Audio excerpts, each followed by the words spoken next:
Hello everyone and welcome back to the channel. For the past few months, I've been diving deep into the world of generative AI.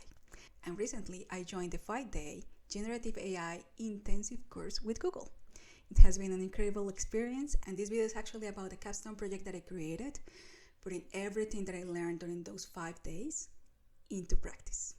If you're like me and you spend any time trying to keep up with the latest research on arXiv, then you know the feeling. There are thousands of new papers published every single day. To put this into perspective, in the last 3 months, that's mid-January to mid-April 2025, over 13,000 papers were submitted to arXiv in computer science alone. So we're talking about a massive amount of research being published every single day.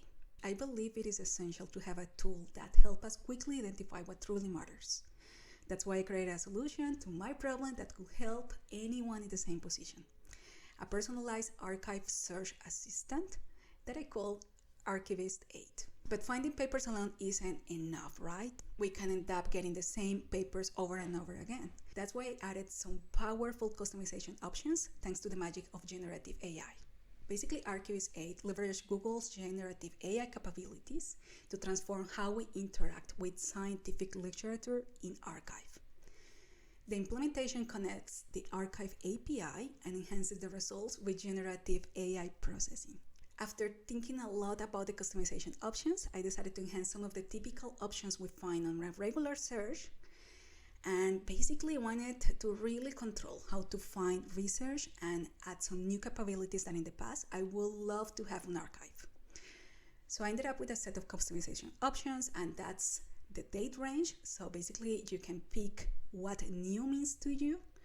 You can choose to search paper from the last day, the last week, the last month, or even the last 5 years. You can choose how many papers you want to see. You can focus on the category that matters to you, or you can search all over, select all categories. You can choose your desired generative AI model that is going to help you with your research. You can also change the temperature of the model. Basically, if you know what you're doing, you can even change how creative the AI model is. Currently, it is set to 0 to be very factual when explaining research. So one important thing here is that you're going to need an API key. And don't worry, it's very easy. You can grab one from AI Studio and it's completely free. But basically, after you get this API key, you can just use it here, and you can add it. In this case, I'm working on Kaggle. So you can add it here as one of your secrets from the add-ons menu, and you can just follow the instructions. It's going to be very straightforward and very easy. I started by defining a function to handle the primary task of processing the arXiv API call and basically generating the necessary search parameters based on the user's customization options and of course the user's query. So that is the option that you can, the function that you can see now on the screen. I just call it arXiv key topics highlight. And then after importing some required libraries, you're going to see here I'm adding the categories. So basically you can choose from all categories, or you can choose from any of the already predefined categories in arXiv. Something very important is that you can choose the number of papers. You can select the number of papers you wanted to see in the output. In this case, I selected 2 because I want to keep things minimal. And also you can choose the model that you want to work with. In this case, I selected Gemini 2.0 Flash, but you can change it for another model. And then once the user has specified the number of papers, the query, the data range, and search category, the next step is to populate all the necessary fields in the URL required to make the arXiv API call. Now, I created 2 different URLs. The first one is to handle what happened when the category is all. And the second one is when the user is going to select a particular category. And when that happens, the category is going to come here. So let's start by defining the query. And that query can be about any topic. I started by adding a complex query to test the capabilities of Archivist 8. I didn't want to make it easy, so I added the following topic as my initial query. And you can see it now on the screen. So this is more related to quantum computing. And then after running this cell, you're gonna see here. So what is gonna happen is the user is prompted to choose the data range. And after that, we're gonna have to choose, let's see, I want to search for last month, that's number 3. And then I'm gonna have to choose the category. I'm gonna choose quantum physics, that's number 15. And after I add it, what is gonna happen is, okay, so the results is one paper basically. And the output is very, very simple. I think that it is absolutely essential to keep things as the minimal as possible. Basically, less is more when it comes to outputs intended for human readers. So minimal information work best here, which is the title, the publication date, the abstract, a clickable link to the paper, and 3 key highlights that are generated using generative AI. And these 3 key highlights are based on the abstract. So the link is clickable. That is absolutely important because that means that you can just click here if you find that this paper is interesting for you, and you can continue reading or learning a little bit more about it. But of course, that's not all. Once the majority of the setup work was completed, the possibilities became endless. So I began adding other helpful options. So I created something that I call expanded search mode with generative AI. The expanded search mode is designed for exploring key papers in arXiv with the help of generative AI. There are 2 main features. The first one is discovering adjacent papers that are related to the query. And this is very helpful whenever we want to explore how our area of knowledge connects with different disciplines.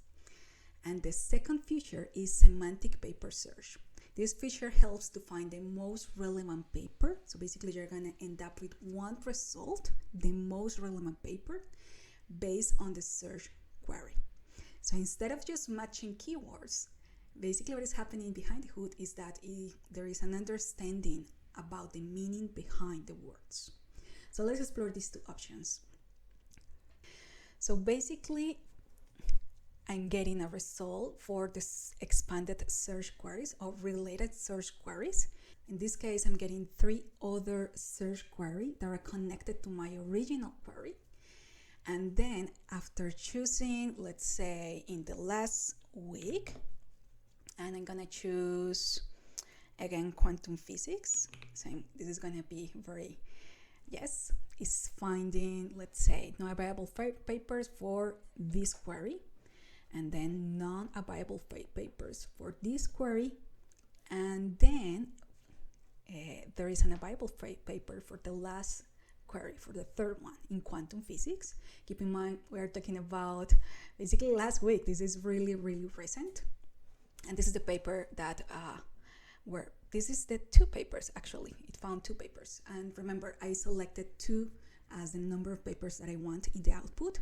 So I increased this to 20 to 30 or any number that makes sense for me. And basically this is, this was published on April 12th, 2025. I can click on the link again and just read about this paper, or I can just check the highlights and see if this is interesting for me or not. So yes, this is the first option in the expanded search mode. And then we have the semantic paper search. So let's explore the second feature in this expanded search mode. And the key concept here is embeddings. So based on the recent list of papers that I got when I was discovering adjacent papers, so depending on the number of papers, the initial number of papers that I selected that I want as an output, I could end up with many papers to review. So the solution is to generate embeddings for semantic paper search. This will help me to define which paper has the strongest relationship with my initial query. So the process involves converting the text in the abstracts into numerical vectors. Then what we do is that we compute the dot product between the abstract vectors and the vector in the initial query to calculate the similarity between them. Lastly, the overall process involves retrieving the most relevant paper based on semantic similarity. So in this case, I'm generating here the embeddings. I'm adding, we have only two papers. And I'm adding the embeddings for those two papers. And finally, I'm going to see what is the best matching summary. So from the two, in this case, the number is very low, but imagine if you have 20 papers, you can get what is the best matching paper for your initial query. And I'm printing here what was the initial query, so you can remember, okay, for this particular query, the paper that match the best is this one, the one with this summary. As a bonus, I added an option that I'm calling Key Concept Revision. Basically, this feature helps us quickly understand the core ideas and fundamental aspects of the query. And that could be helpful for, refreshing our knowledge or learning something new. All of this, of course, powered by Google Generative AI. What does the future hold for this tool? Well, I'm thinking about personalized research agents. This is something that we learned in one of the 5 days of Generative AI course with Google. And I think this have a really interesting potential. Basically, an agent can learn our research interests over time and basically make this search for us based on our interest. I'm also thinking about an extended data range. This is basically expanding the searchable data range to include papers published within the last 10 or perhaps even 15 years. Multimodal exploration. This is something that is basically the top priority in my mind. And this idea is to process the content of the PDF document themselves, including exploring figures, tables, and mathematical notations to extract insights that goes beyond the text in the abstract.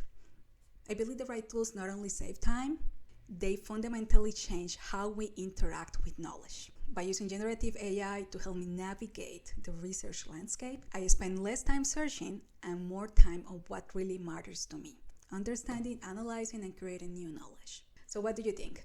Could arXiv 8 and the power of Google Generative AI help us stop drowning in research papers? Let me know in the comments below. I'll be sharing more about this tool very soon, so don't forget to subscribe to the channel. Thanks for watching and happy researching.